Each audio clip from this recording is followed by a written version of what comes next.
Capítulo 53. A última viagem da Galileia.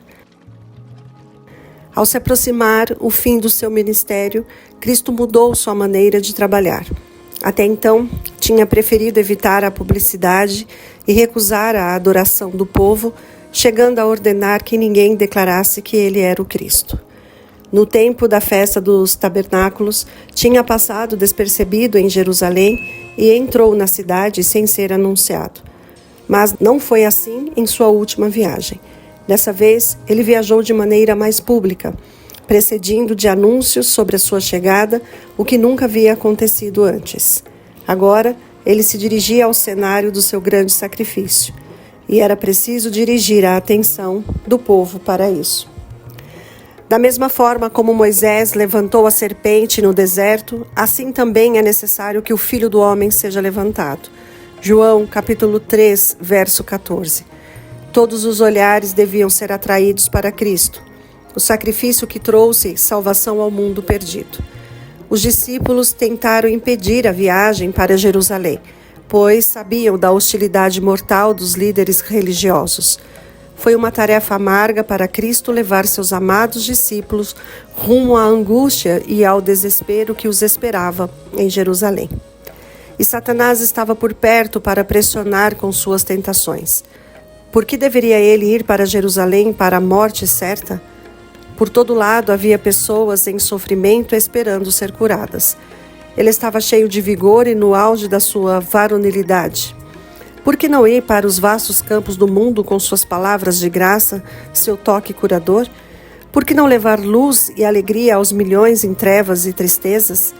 Por que enfrentar a morte agora e deixar o trabalho que mal havia começado? O inimigo estava atacando Jesus com tentações ferozes e sutis. Se Jesus tivesse mudado seu rumo, o mínimo que fosse, o mundo estaria perdido. Contudo, ele partiu resolutamente em direção a Jerusalém. A única lei da vida dele era a vontade do Pai. Ainda menino, ele disse a Maria: "Vocês não sabiam que eu devia estar na casa de meu pai?" Lucas capítulo 2, verso 49. No grande plano de Deus, a hora para se oferecer por nossos pecados estava para chegar. Ele não iria falhar nem hesitar. Seus inimigos já vinham por algum tempo, conspirando para tirar-lhe a vida, agora ele a entregaria. Ele enviou mensageiros à sua frente. Indo estes, entraram num povoado samaritano. As pessoas, entretanto, se recusaram a recebê-lo porque ele estava a caminho de Jerusalém. Não tinham a menor ideia de que estavam mandando embora de suas portas o melhor dom do céu. Os samaritanos perderam tudo isso por causa do preconceito e da intolerância. Tiago e João, mensageiros de Cristo, ficaram muito aborrecidos pelo insulto, indignados pela maneira rude com que os samaritanos o haviam tratado. Eles contaram para Cristo que as pessoas sequer ofereceram hospedagem para que ele passasse a noite. Olhando para o Monte Carmelo à distância, onde Elias tinha matado os falsos profetas, eles disseram: "Senhor, queres que façamos cair fogo do céu para destruí-los?" Os dois ficaram surpresos com a repreensão de Jesus. "Vocês não sabem de que espécie de espírito são, pois o Filho do Homem não veio para destruir a vida dos homens, mas para salvá-los." Lucas, capítulo 9, versos 54 e 55. E ele foi para o outro povoado. Não faz parte da missão de Cristo forçar as pessoas a recebê-lo. Ele só quer o serviço voluntário, a disposta entrega do coração, movida pelo amor. Não pode haver evidência mais conclusiva de que possuímos o espírito de Satanás do que o desejo de ferir e destruir os que não gostam do nosso trabalho e agem de maneira contrária a nossas ideias. Nada pode ser mais ofensivo a Deus, por causa da intolerância religiosa, causar sofrimento àqueles que forem comprados pelo sangue do Salvador.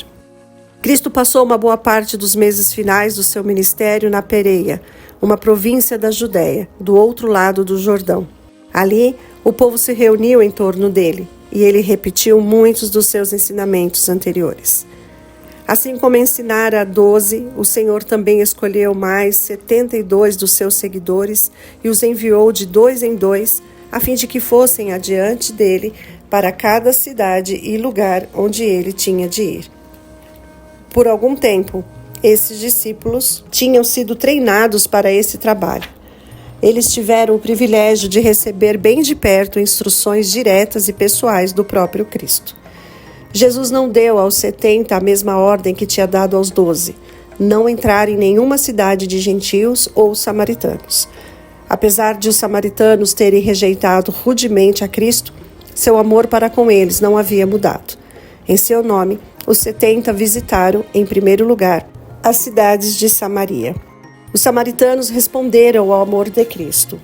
Na incumbência dada aos discípulos antes da sua ascensão, Jesus mencionou Samaria junto com Jerusalém e a Judéia como lugares onde eles deviam pregar o evangelho primeiro. Quando eles foram a Samaria, encontraram o povo pronto para recebê-los. Os samaritanos viram que, apesar de o terem tratado rudemente, Jesus tinha somente pensamentos de amor em relação a eles, e com isso conquistou o coração deles. Depois de sua ascensão, os discípulos juntaram uma preciosa colheita entre aqueles que tinham sido seus mais acirrados inimigos. Não quebrará o caniço rachado e não apagará o pavio fumegante. Com fidelidade fará justiça. Isaías capítulo 42, verso 3. Ao enviar os 70, Jesus os instruiu a não forçar a presença deles onde não fossem bem-vindos. Quando entrarem numa cidade e não forem bem recebidos, ele disse, saiam por suas ruas e digam, até o pó da sua cidade, que se apegou aos nossos pés, sacudimos contra vocês. Fiquem certos disso. O reino de Deus está próximo. Lucas capítulo 10, versos 10 e 11. Eles não deviam fazer isso por causa de ressentimento ou dignidade ferida, mas para mostrar quão sério é recusar a mensagem do Senhor. Rejeitar os servos do Senhor é rejeitar o próprio Cristo. Os líderes religiosos rejeitaram a Cristo. Jesus acrescentou, eu lhes digo, naquele dia haverá mais tolerância para Sodoma do que para aquela cidade. Então, sua mente se voltou para as cidades da Galileia, onde exercera boa parte do seu ministério. Diariamente, o príncipe da vida tinha entrado e saído do meio daquele povo. A glória de Deus brilhara sobre as multidões que seguiam os passos do Salvador. Contudo, recusaram o dom celestial. Os rabinos tinham advertido contra a aceitação das doutrinas que aquele novo mestre estava ensinando. Em vez de tentar entender a palavra de Deus por si mesmo, o povo adulava os sacerdotes, rejeitavam a verdade e a mantinha as suas tradições. Muitos quase foram persuadidos, mas não agiam de acordo com suas convicções. Dessa maneira, muitos rejeitaram a verdade que seria para a salvação deles. A testemunha verdadeira diz, eis que estou à porta e bato. Apocalipse, capítulo 3, verso 20. Cada apelo que a palavra ou os mensageiros de Deus nos fazem é uma batida à porta do coração. É a voz de Jesus pedindo para entrar. A cada batida ignorada, a disposição de abrir fica mais fraca. Se desconsiderarmos as impressões do Espírito Santo hoje, elas já não serão tão fortes amanhã. O coração fica menos sensível e cai numa perigosa falta de consciência quanto à brevidade da vida e da eternidade que está além de nós. A condenação no juízo não será resultado de estarmos no erro, mas do fato de termos negligenciado oportunidades dadas pelo céu de aprender o que é a verdade. Ao contemplarem o trabalho, os 70 voltaram com alegria, dizendo, Senhor, até os demônios se submeteram a nós, em teu nome. Jesus respondeu, eu vi Satanás caindo do céu como um relâmpago. Lucas, capítulo 10, versos 17 e 18. Além da agonia e da vergonha do Calvário, Jesus contemplou o grande dia final quando Satanás será destruído na terra, que por tanto tempo foi manchada por sua rebelião. Dali em diante, os seguidores de Cristo deviam olhar para Satanás como um inimigo vencido. Na cruz, Jesus haveria de conquistar a vitória por eles. Ele queria que aceitassem essa vitória como se fosse deles mesmos. Eu lhes dei a autoridade para pisarem sobre cobras e escorpiões e sobre todo o poder do inimigo. Nada lhes fará dano. A onipotente força do Espírito Santo é a defesa de cada pecador arrependido. A ninguém que arrependido e com fé clame por sua proteção, Cristo permitirá que caia sob o poder do tentador. Quando vierem as tentações e provações, olhe para Jesus, o seu ajudador. Graças a Deus, temos um poderoso Salvador que expulsou o maligno do céu. Por que não falar dele? Deus nunca abandonará seu povo na luta contra o mal. O segredo do poder pessoal. Jesus acrescentou: contudo, alegrem-se, não porque os espíritos se submetem a vocês, mas porque os seus nomes estão escritos nos céus. Tenha cuidado para não deixar que a autossuficiência leve você a trabalhar com as próprias forças. O eu está sempre pronto para ficar com crédito se o trabalho é bem sucedido. Quando nos conscientizamos das nossas fraquezas, aprendemos a depender de um poder que não é o nosso. Nada atinge tão plenamente nossos mais profundos motivos de conduta do que sentir o amor perdoador de Cristo. Devemos estar em contato com Deus. Então, seu Santo Espírito vai nos encher, nos capacitando para entrar em contato com os que estão em torno de nós. Quanto mais intimamente conectado você estiver com a fonte de luz e poder, maior poder terá para trabalhar para Deus. Enquanto os 70 ouviam a Cristo, o Espírito Santo escrevia a verdade no coração deles. Embora estivessem cercados de muita gente, era como se estivessem a sós com Deus. Sabendo que havia recebido a inspiração do momento, Jesus, exultando no Espírito Santo, disse: Eu te louvo, Pai, Senhor do céu e da terra, porque escondeste essas coisas dos sábios e cultos e as revelastes aos pequeninos. Sim, Pai, pois assim foi do teu agrado. Lucas, capítulo 10, verso 21.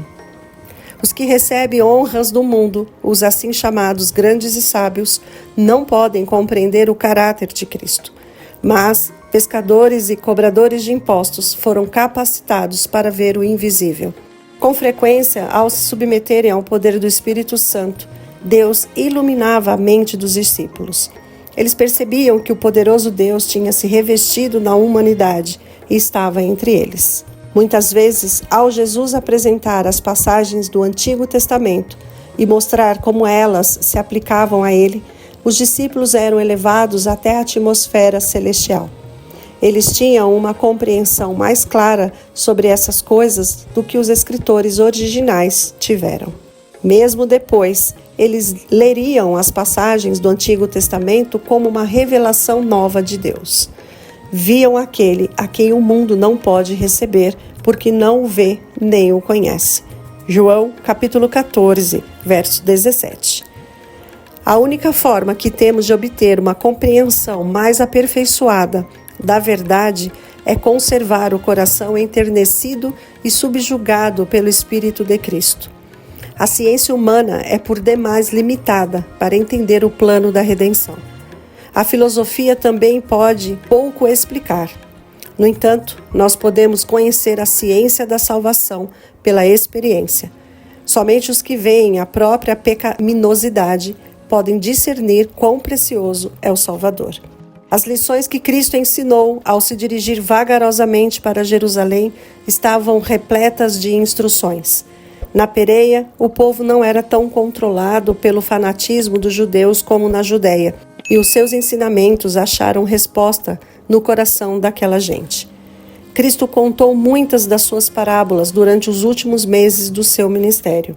Os sacerdotes e rabinos não podiam se enganar quanto à sua intenção, mas também não podiam achar nada em que se basear para acusá-lo. Cristo repetiu a bela parábola da ovelha perdida e deu um alcance ainda maior à sua lição ao contar as parábolas da moeda perdida e do filho pródigo. Depois que o Espírito Santo foi derramado, quando em nome do seu mestre os discípulos enfrentaram críticas, pobreza e perseguição, eles com frequência fortaleciam o coração, repetindo o que ele disse em sua última viagem. Não tenham medo, pequeno rebanho, pois foi do agrado do Pai dar-lhes o reino. Vendam o que têm e deem esmolas. Façam para vocês bolsas que não se gastem com o tempo, um tesouro nos céus que não se acabe, onde ladrão algum chega perto e nenhuma traça destrói. pois onde estiver o seu tesouro, ali também estará o seu coração. Lucas, capítulo 12, versos 32 a 34.